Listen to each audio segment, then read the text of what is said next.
My name is Elena. I am 26 years old. I lived alone in a small room in the city. The walls were thin. The window was broken.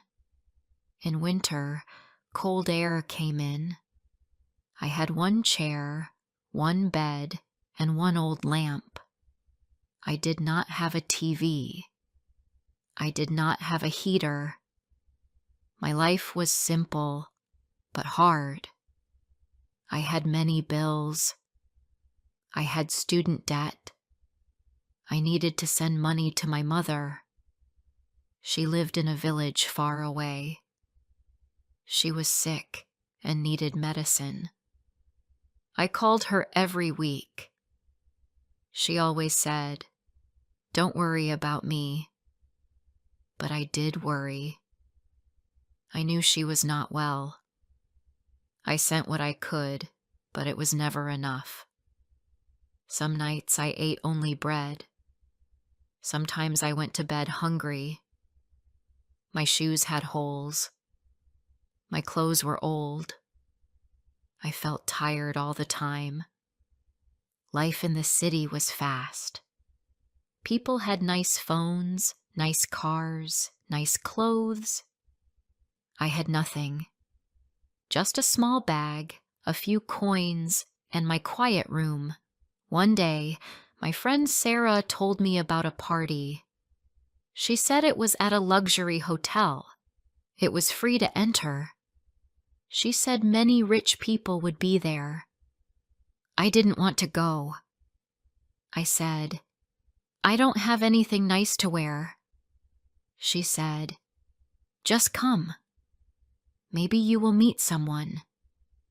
You never know." I thought about it. I had no plans.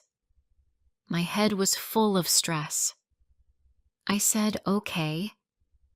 I put on my only black dress. I brushed my hair. I used cheap lipstick.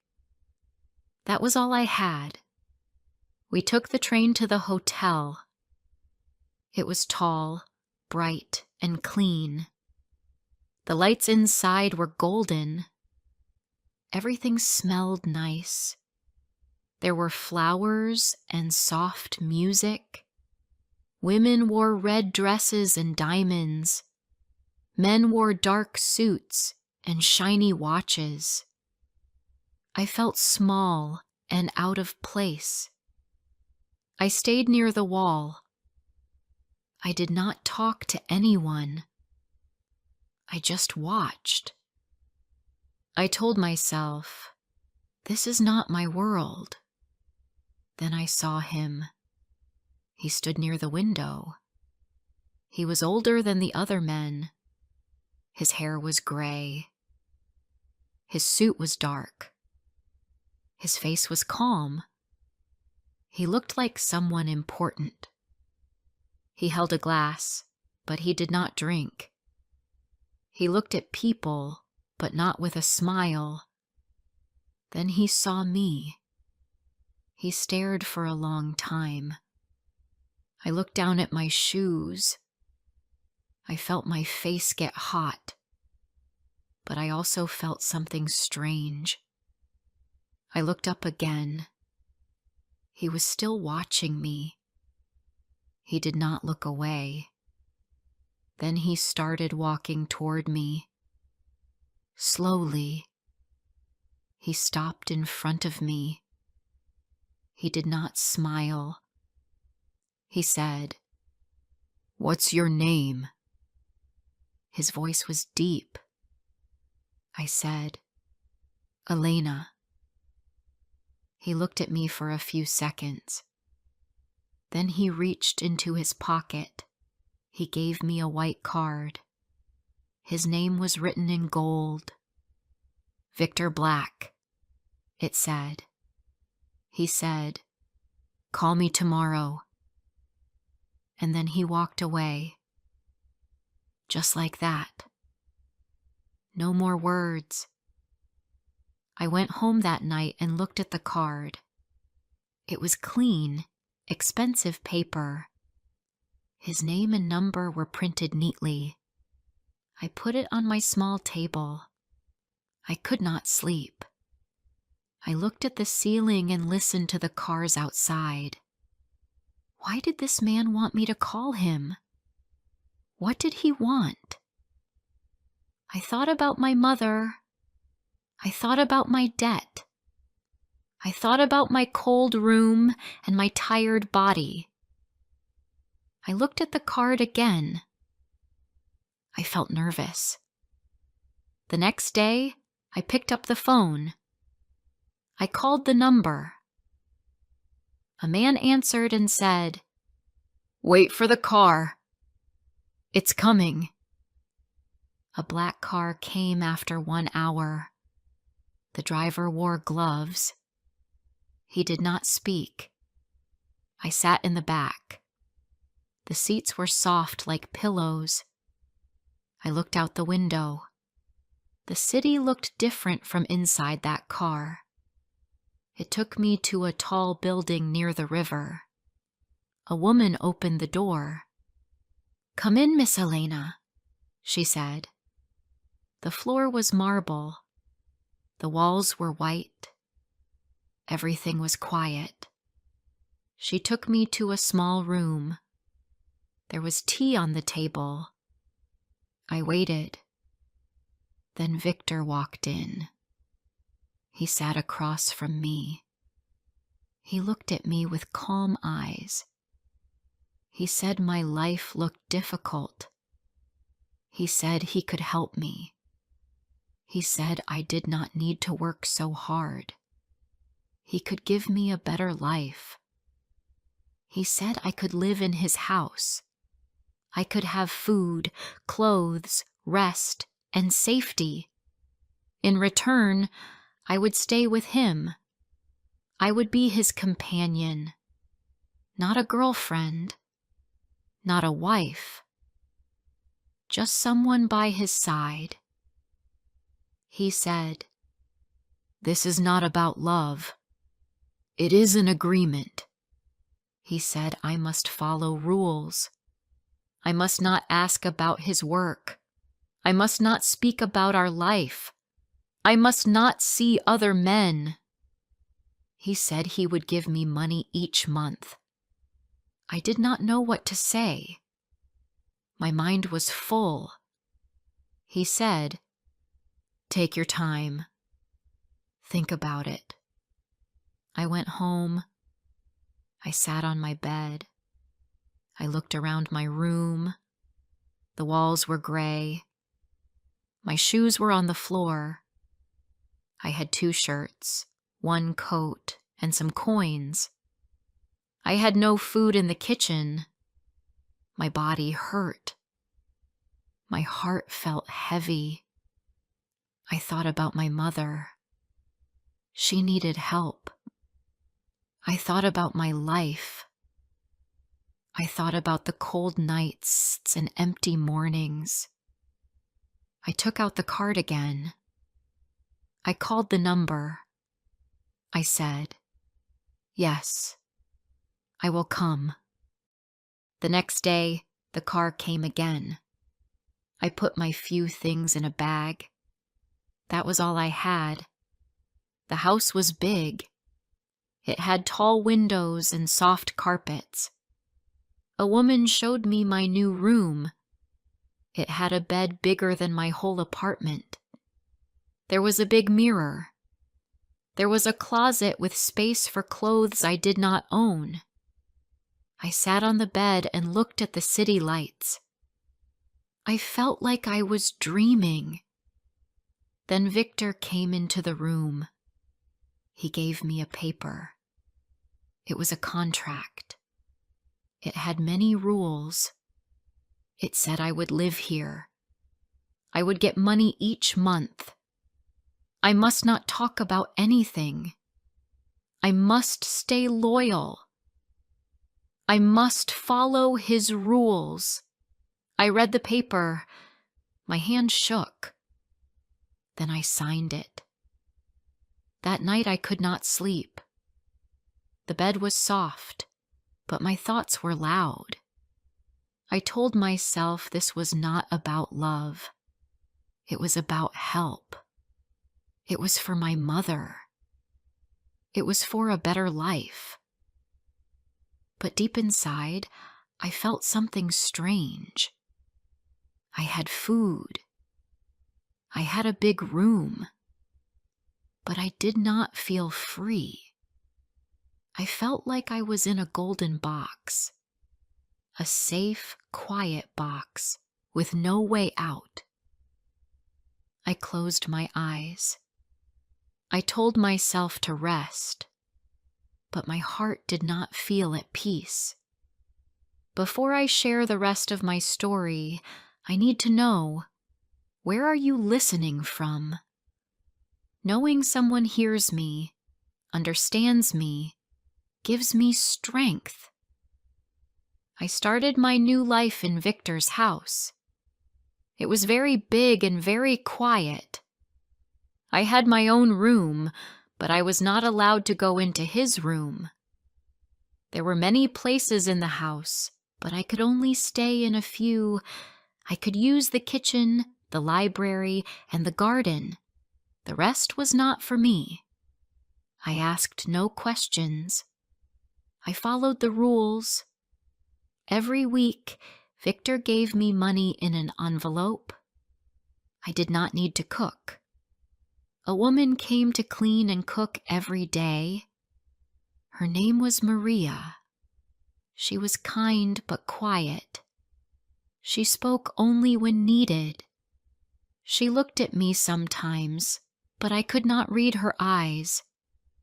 I wondered what she thought of me. Maybe she thought I was lucky. Maybe she thought I was foolish. Victor came home late most nights. Sometimes I saw him at dinner, sometimes not. He never told me where he went. He never said good night. He was not cruel, but he was cold. He spoke in short sentences. He gave orders in a calm voice. When he looked at me, I could not tell what he felt. He smiled only once in a while.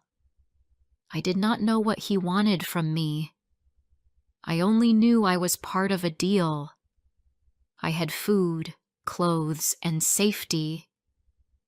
But I felt like a guest. I felt like a shadow in his world. Every morning I woke up and walked in the garden. The trees were tall. The flowers were perfect. But I felt something missing. I tried to be thankful. I had no more hunger. I had no more cold nights. I had no more bills. But I also had no voice. I was quiet all day. I stayed alone most of the time. I read books. I watched the city from the window. Sometimes I wrote in a notebook. I wrote about my mother, about my old life, about how I felt now. I wrote down my fears. I wrote that I missed being real. One day I walked past Victor's study. The door was open just a little. Inside I saw many books and maps. I also saw a picture on his desk. It was a photo of a woman. She had dark hair. She was very beautiful. She smiled in the photo. She wore a red dress. I had never seen her before. I wondered who she was. That night I saw Victor at dinner. He looked tired. I wanted to ask about the photo, but I remembered the rules. Still, I felt something in me push. I asked in a soft voice, "Who is the woman in the photo on your desk?"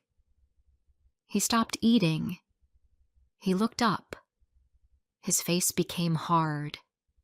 His eyes turned cold.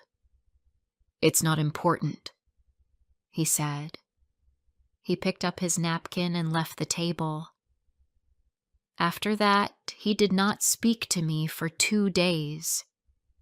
The house felt even colder. I saw Maria in the kitchen.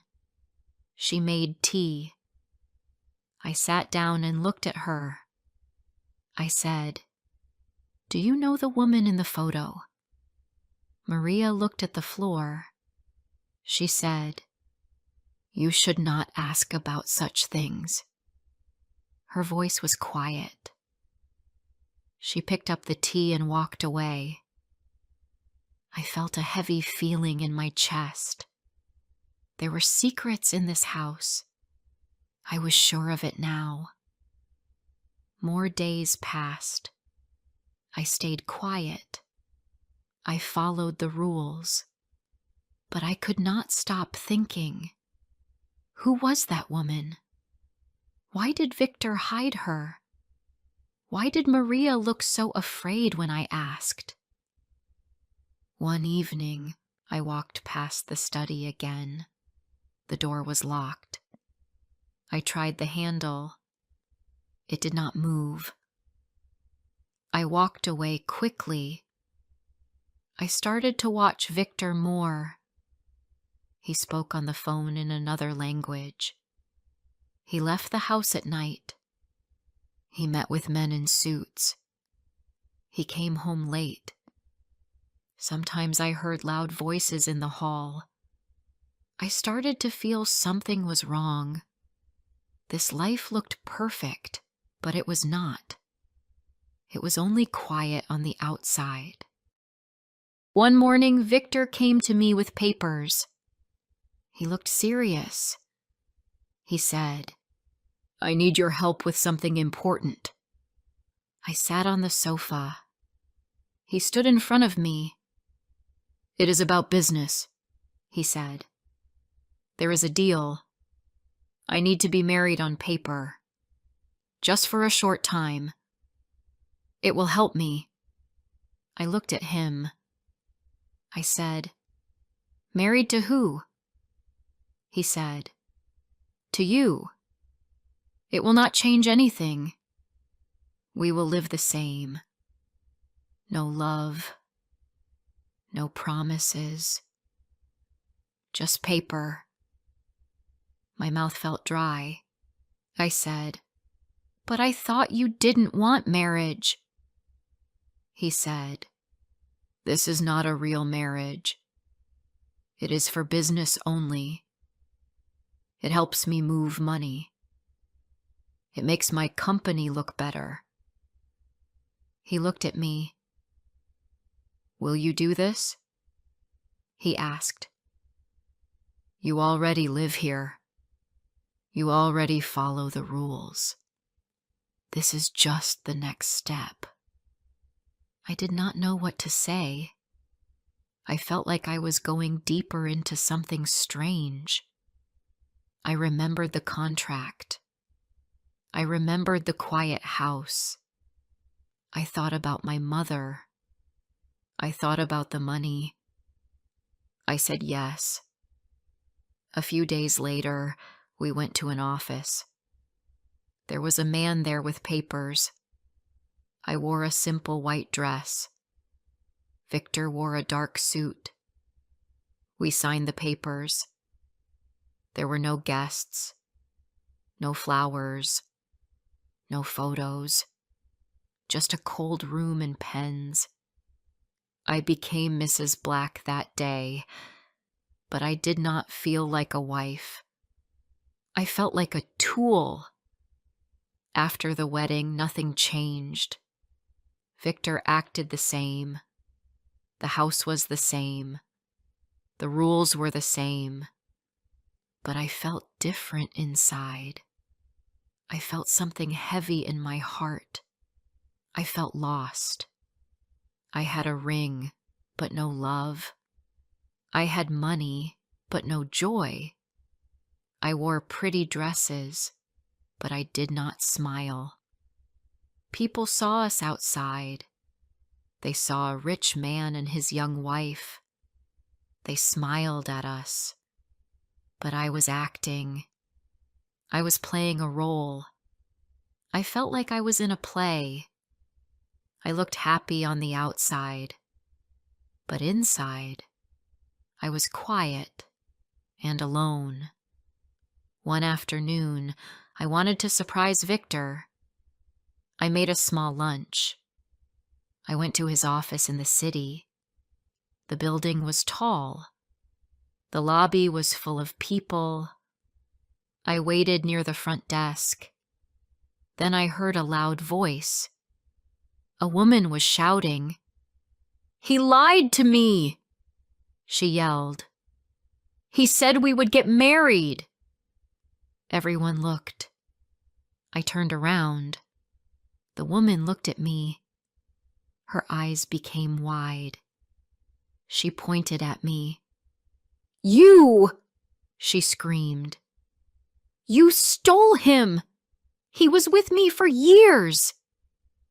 I froze. I could not move. Her name was Clara. She said Victor promised her marriage. She said he left her without a word. I ran out of the building. I felt sick. My hands shook. My legs felt weak. My heart beat fast. I went home and cried. When Victor came back that night, he did not speak about it. He acted like nothing happened. I could not stop thinking, was I just his next tool? Was Clara before me? Were there others? One night I saw his phone on the table. He was in the shower. I picked it up. There were messages from other women. Some said, "Call me." Others said, "I miss you." My heart felt cold. He was still seeing others. Even after our marriage. Even after everything. I sat on the bed and looked at the ring on my finger. I felt small. I felt like I did not matter. I felt used. I remembered the photo. I remembered Maria's eyes. I remembered the study, the locked door, the strange business talk. I could not take it anymore. I needed to know the truth. All of it. I needed to know who I married, what he was hiding, why he brought me into his world. I could not live in silence anymore. I had to find answers. I had to find my way out. I could not sleep that night. My mind was full. Clara's words stayed in my ears. The messages from other women stayed in my eyes. I knew Victor was not honest. I knew I was not the first. I was part of a game I did not want to play anymore. I sat in the dark and thought. I looked at the window. The city lights were far away. They looked cold, just like this house, just like Victor. I knew I had to do something. I could not live like this. I needed to find out everything. I needed help. I had to know who this man really was. The next day, I went out. I told Victor I wanted to buy books. He did not ask questions. He never did. I went to a small office near the train station. A woman there gave me a name. A private investigator. I met him 2 days later. He wore glasses and a gray coat. I told him the truth. I told him I wanted to know about Victor Black. I told him I wanted everything. His work, his life, his secrets. The man looked at me. He said, "This will take time and money." I gave him the money. It was the money Victor gave me every month. I used his money to search his life. 1 week passed, then 2. The investigator called me. He said, "I found things you should know." We met in a quiet cafe. He opened his bag and gave me papers. He said Victor's business was not clean. He said Victor used fake names. He moved money between fake companies. He worked with bad people. Some deals were not legal. Some papers were false. Victor was rich, but the money was dirty. He used people to hide it. He used women. He used names. He used me. Then the man told me something big, something that made my hands shake. He said, "When you married him, he moved one company under your name. It is legal. Paper, you own it now." I did not understand. He said, "This company is worth a lot of money. Maybe he planned to move it back later. But right now, the law says it is yours. Only yours." I sat still. My heart beat fast. I looked at the papers. My name was there. Not his. Mine. I left the cafe in silence. I walked slowly. The wind was cold. I thought of everything. Victor did not want me to have power. He wanted control. But he made a mistake. He gave me something real. I was not just a guest anymore. I was not just a quiet wife. I owned something now. Something big. He did not know I found out.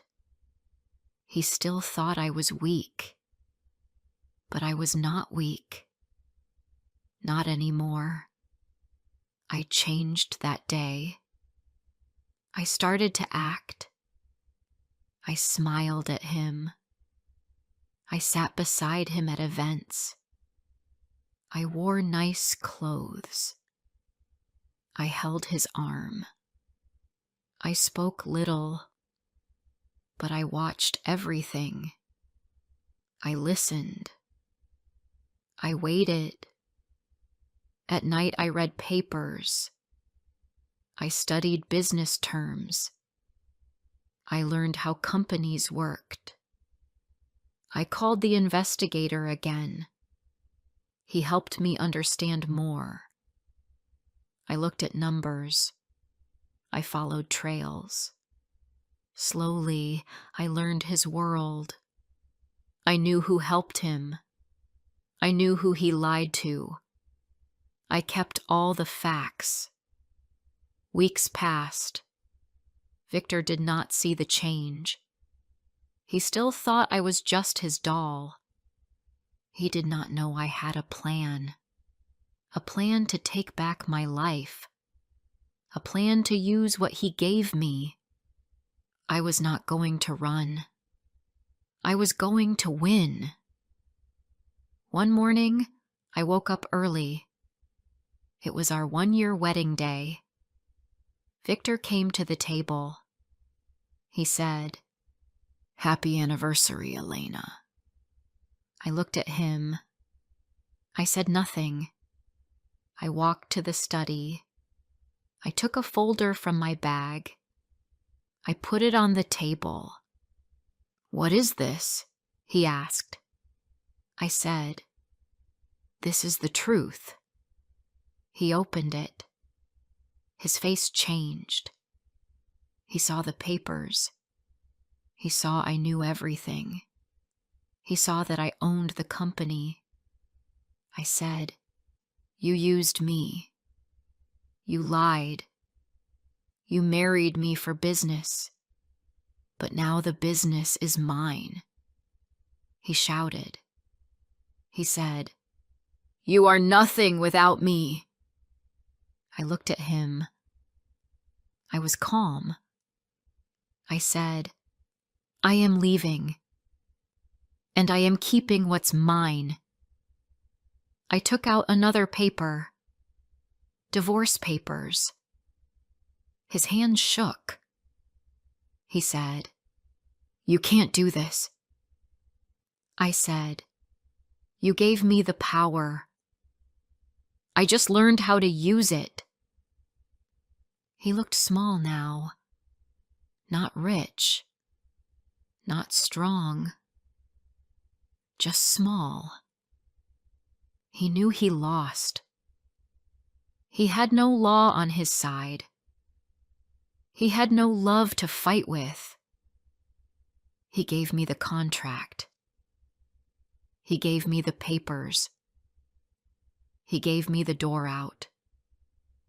I packed my bag. I left the ring on the table. I walked out of the big house. I did not take the dresses. I did not take the shoes. I left everything behind. Everything but the truth. I moved to a new place. I sold the company. I used the money to help my mother. I bought her a small house near the sea. I started a new job in a small office. I lived in a quiet street. I had peace.